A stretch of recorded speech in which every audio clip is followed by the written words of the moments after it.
ඒ උනට මම ඒක ප්‍රකාශ කරන්නේ කොහොමද කියලා බලන්න ඉන්නේ.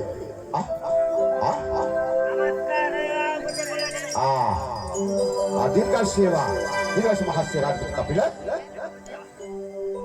මොකද මයිතනේ අපේ හැමදාම කියලා සිටනවා මේ රාජධානිය රාජධානියට මගේ රාජකාරී ගමනට පත්තිරිප්පු හැමදාම සරසට්ටි කියලා සුදන කර දෙන්න කියලා නමුත් හැමදාම මොකද ඔබ තුබා දීමට මන්ද හේතුව ස්වාමීනි මන්ද හේතුව සා රාජකාරීට පැමිණෙන මන්ද හේතුව අය නෑ මම ප්‍රමාද වුනේ මාසේනාධිපති මා විමසුවේ රාජකාරීට පැමිණෙන මන්ද ප්‍රකාශ කරන්න කියලා.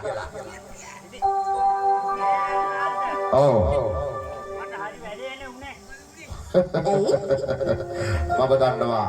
ඔබ හැමදාම රාජකාරිය පැහැර හැරලා මට මොකක් හරි මුසාවක් කියලා. ස්වාමීනි ඔව්. මම මහා සේනාධිපතිට ප්‍රකාශ කළා මුළුතැන්ගේ පොඩි වැඩ කටයුතු ටිකක් තියෙනවා ඒ ටික ඉවර කරලා එන්න කියලා. මේ අපි කාවිය. මම දැන් හැමදාම මහා සේනාධිපති රැක ගන්න වාක් කියලා. මොනාරි මුසාවක් කියලා ඉද්දි රාජ්‍ය සභාවට ඉද්දි ඔබ රැක ගන්නවා. මොකක් හරි මුසාවක් කියලා. අනේ ස්වාමීනි ඒ කතා කරන්න එපා. මේ රාජපත්‍රිට වේදා ඉන්නම වැඩ කටයුතු කරන්න ඉසියාකාර මහා සේනාධිපති. ඔබට මං කිව්වනර මුළුතැන්ගේ තියෙන වැඩ කටයුතු ටික ඉවර කරලා එන්න කියලා මහා සේනාධිපති. සුළු මොහොතකට පිටත් වෙලා යනවද? මගේ ස්වාමීන්ට මට මෙතන සාකච්ඡාවක් තියෙනවා. එක්ක ඔබ සිටියත් මට ඒක කරගන්න බෑනේ. ඔබට ඇහුණා මහා සේනාධිපති අපේ මේ ඒ වුණාට මම මේ ඔබ දෙපළ නටපු නැටිල්ල බලාගෙන හිටියේ මොකද කිව්වේ? මහා සේනාධිපතිතුමනි මම දන්නවනේ මගේ පෙරතුමා මේ සිංහාසනය මට බාර කර දුවා ඉඳලා උත්තර ಭಾರತී අංගමන්ත්‍ර කසී කෝසල රාජධානිය තුල මේ චූරනාද මහරජ රාජ පරම්පරාව කිසිම දවසක රටවැසියාට කිසිම අයහපතක් සිදු කරන්නේ නැහැ. මම ඔබට හැමදාම මතක කරලා තිබෙනවා. මගේ රටවැසියාගේ දුක් කම්කටොළු සෝදා බලන්න කියලා. තමයි හෙව්වදේ.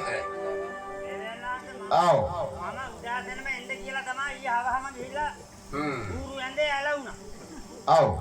ඒ ඇලවෙලා ඉන්නකොට අනේ මට මධ්‍යම රාත්‍රියේ එකපාරම නිකන් ලොකු අඩුවක් දැවුණා. මොකක් කිව්වා? ලොකු අඩුවක් දැවුණා.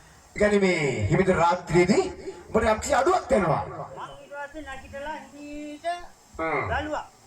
බලනකොට මගේ මේ ජූන්ඩන් එක මොකක් කිව්වා? මොකද කිව්වේ? ජූන්ඩන් එක ඒ කියන්නේ ජූන්ඩන් එක දැන්නත් අය මට වැටෙන්නේ නැහැ කහාස්සේ රාජපති කපිල. වෙද්ද? අපේ අර ජූටි අප්පුටිම දරුවා. දරුවා. ජූටි මේ කන්න මොනවා? ඉතින් ඔබ කොහෙද බැලුවේ නැද්ද?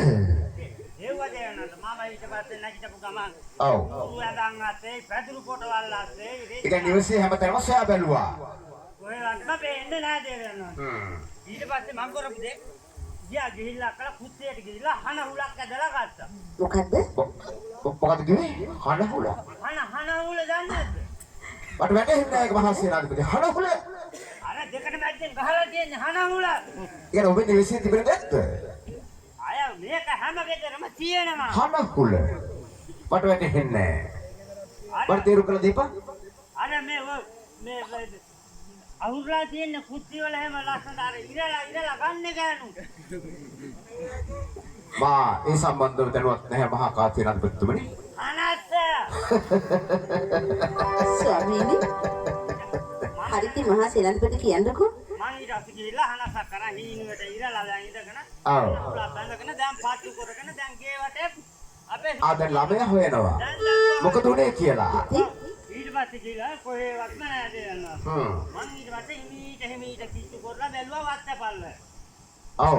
වත්තපල්ල කිච්චු කරලා මේ මහරක් කාලේ. මොකද කිව්වේ? මේ මහරක් කාලේ. ඒ ඔබගේ ගම කාලේ.